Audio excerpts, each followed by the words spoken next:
My first memory took place in a duplex close to Barton Springs in Austin, Texas. I was 3 years old. My parents were arguing and my dad was physically abusing my mom. I remember crying on the couch and not understanding what was going on, and then all of us moving to the bedroom where they argued about who was going to take me. It was July 4th, 1988, and I was 3. My mom and I escaped on foot with no belongings. I remember the fireworks going off like an explosion. All the anger between my parents was blowing up, and my little 3-year-old world was blowing up too.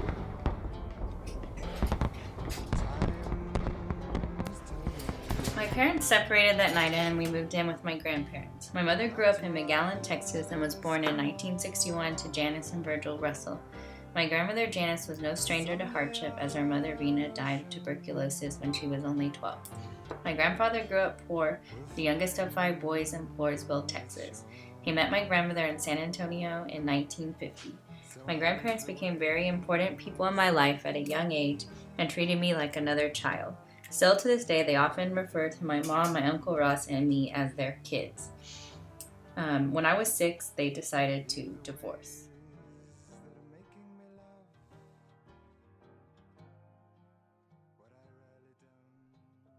From a young age, I loved school and I valued the arts. My grandmother had been a teacher when she was young and eventually became a full-time pianist and piano teacher after getting her master's in music at UT. She taught me piano when I was growing up. I went to a predominantly white elementary school in an affluent area, although I was raised by a single mom struggling financially. She said she would rather have a small apartment in a neighborhood with a good school than have a bigger place in an area that wasn't as nice. I often felt inferior to my classmates because I had divorced parents and didn't have a big house like they did. I excelled in school and was put in the gifted and talented program in first grade. I knew that I was unique, and as I grew up, I began to celebrate those differences and be okay with not fitting in. I gravitated towards dance classes and painting classes instead of sports. When I went to middle school, I was picked on and only looked forward to my art class, so this love for the arts would continue throughout my life. When I was 12, a therapist suggested that the relationship with my father was causing more harm than good. So I decided that I had to end that relationship. This was especially difficult because I had close ties to my cousins and grandparents on that side of the family.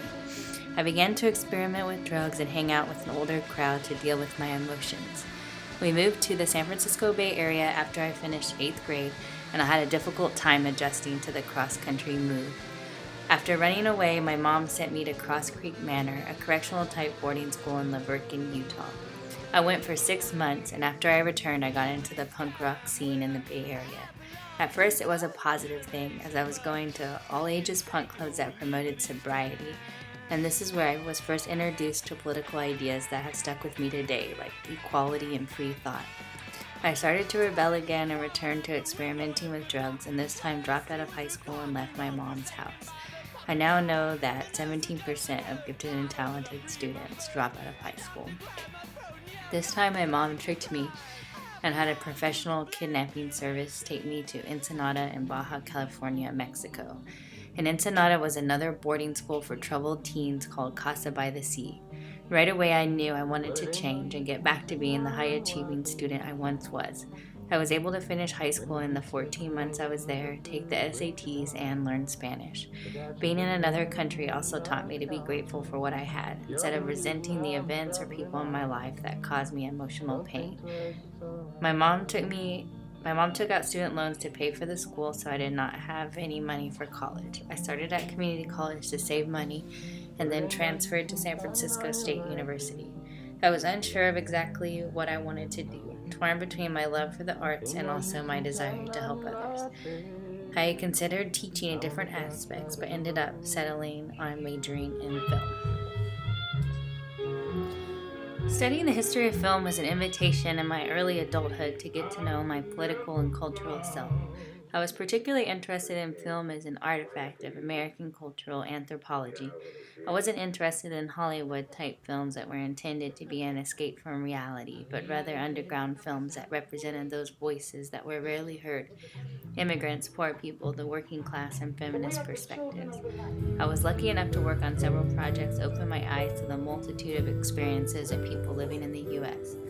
From films about girls growing up in Oakland, to sex workers in Washington, D.C., to issues in contemporary Jewish culture, and even returning to make a film on the punk scene that helped develop my young cultural and political self.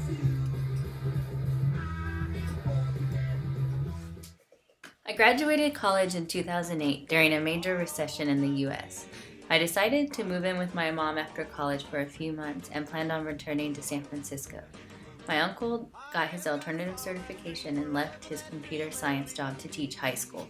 I had always wanted to teach, so I decided that I would also get my alternative certification and stay in Austin. Immediately, I fell in love with teaching. I have used my own experiences to drive my passion for teaching, reaching out to students that may have emotional problems, striving to meet the needs of all my students, and teaching a gifted and talented class period, as well as providing hands-on learning experiences to keep all students engaged and wanting to come to school. I would say more than that, they have taught me. They teach me each day to laugh and remain curious.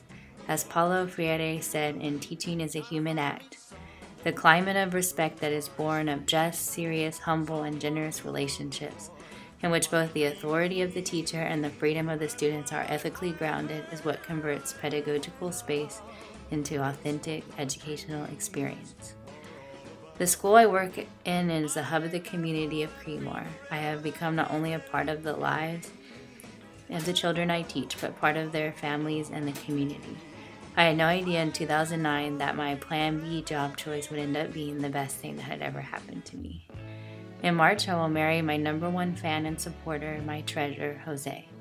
This will begin the new chapter of my life as a Gonzalez, as my story will now become our story, as ideas and traditions of our family, hopefully along with children of our own one day, continue to develop. I want to lead in our at-risk schools and eventually be involved in education research so that I can continue the fight for quality education for all of our learners. On a trip out in West Texas, I was drawn to this historic schoolhouse, which once was a segregated school for Hispanic students.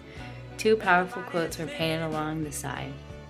One by Gloria Anzaldúa, which translates to, "Voyager, there are no bridges. One builds them as one walks." I will continue to keep on walking as I have done, despite challenges and successes, and now lead others to build the bridge with me.